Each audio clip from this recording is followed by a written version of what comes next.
बच्चों को ऐसी कौन सी शिक्षा दें जो जीवन भर उनके काम आए? ऐसी कौन सी शिक्षा हमें अपने बच्चों को देनी है जिससे वो जीवन भर सही मार्ग पर चले और बुढ़ापे में भी उस मार्ग से ना हटने पाए?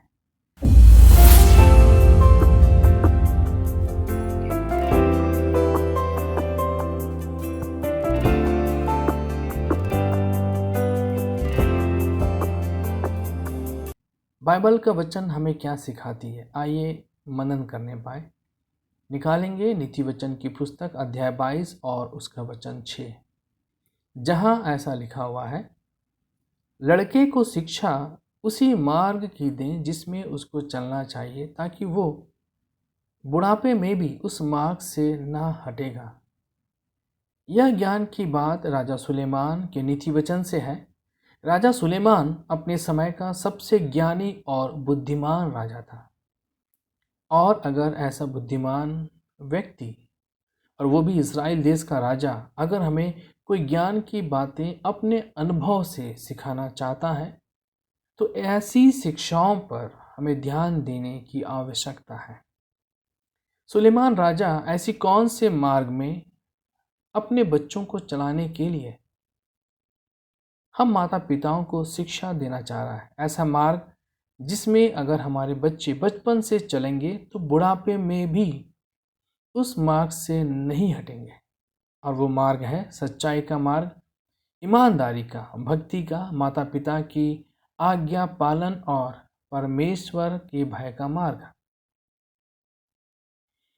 आज के इस मोबाइल टेक्नोलॉजी, गेमिंग वर्ल्ड और आर्टिफिशियल इंटेलिजेंस के ज़माने में बच्चों को अच्छी और सही शिक्षा दे पाना और संसार की अभिलाषाओं से उनको बचा पाना बहुत मुश्किल है।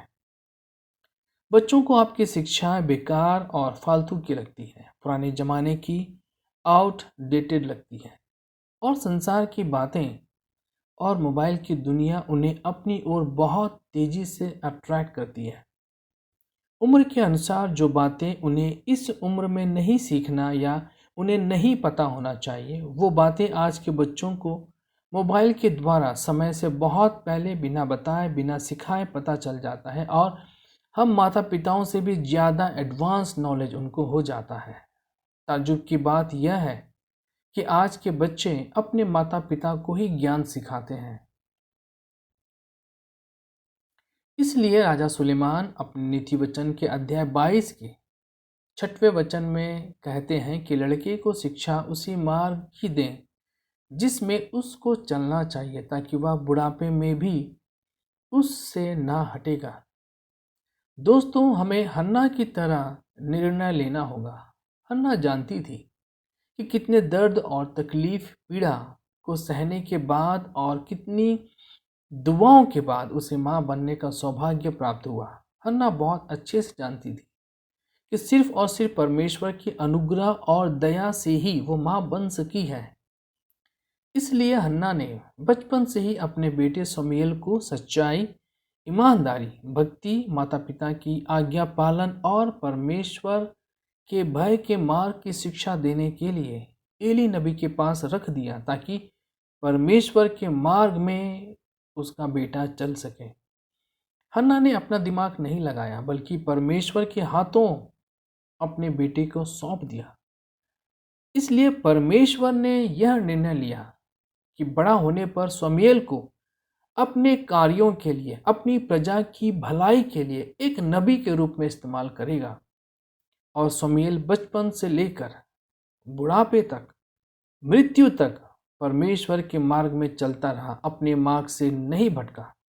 उसी प्रकार हम राजा दाऊद के जीवन से भी सीख सकते हैं, जैसा भजन संहिता अध्याय 22 के 10वें वचन में लिखा हुआ है, मैं जन्मते ही तुझी पर छोड़ दिया गया, माता के गर्भ ही से तू मेरा ईश्वर है। उसी प्रकार भजन संहिता 71 के 6वें वचन में ऐसा लिखा हुआ है, मैं गर्भ से निकलते ही तुझसे संभाला गया, मुझे माँ की कोख से तू ही ने निकाला। वचन के अनुसार माता के गर्भ से ही, जन्म से ही दाऊद को परमेश्वर के हाथ में छोड़ दिया गया। इसलिए दाऊद के जीवन के लिए परमेश्वर ने निर्णय लिया कि इसे मैं साउल राजा के स्थान पर राजा नियुक्त करूंगा। भेड़ बकरियों को चराने वाला दाऊद से इज़राइल का राजा बनाया, क्योंकि दाऊद बचपन से ही सच्चाई, ईमानदारी, भक्ति, माता पिता की आज्ञा पालन और परमेश्वर का भय के मार्ग में चलता रहा। राजा दाऊद के पिता यिशै और उसकी माता ने यह निर्णय नहीं लिया था कि मेरा बेटा दाऊद बड़ा होकर इज़राइल का राजा बनेगा। उसके पिता ने तो उसको अपने भेड़ बकरियों को चराने वाला एक चरवाहा बना दिया था। उसके पिता के अनुसार तो दाऊद सिर्फ अपने घर की भेड़ बकरियों को चराने के ही लायक था। लेकिन जब दाऊद बचपन से परमेश्वर के हाथों संभाला गया तो परमेश्वर के मार्गों पर चला, तो परमेश्वर ने उसे चरवाहा से राजा बना दिया और बुढ़ापे तक, मृत्यु तक परमेश्वर के मार्ग में बना रहा, भटकने नहीं पाया, बल्कि परमेश्वर का प्रिय बना रहा। आज हमारे पास एली जैसे नबी नहीं है कि हम अपने बच्चों को उसके पास छोड़ दें ताकि हमारे बच्चों को सही शिक्षा मिलती रहे, बल्कि हमारे पास परमेश्वर का जीवित वचन है और वचन की शिक्षा देना ही हमारा प्रथम कर्तव्य और जिम्मेदारी है। हमें सिर्फ वचन की शिक्षा उनको देनी है और अपने बच्चों को परमेश्वर के हाथों में समर्पित कर देना है। जिसने आपके गर्भ को आशीष दी, जिसने आपको गर्भ का प्रतिफल दिया, वही आपके बच्चों को संभालेगा। हमें अपना दिमाग लगाने की ज़रूरत बिल्कुल भी नहीं है। सिर्फ वचन की शिक्षा और परमेश्वर के हाथों में सौंपना ही हमारी जिम्मेदारी है, ताकि वह बुढ़ापे में भी उससे ना भटके।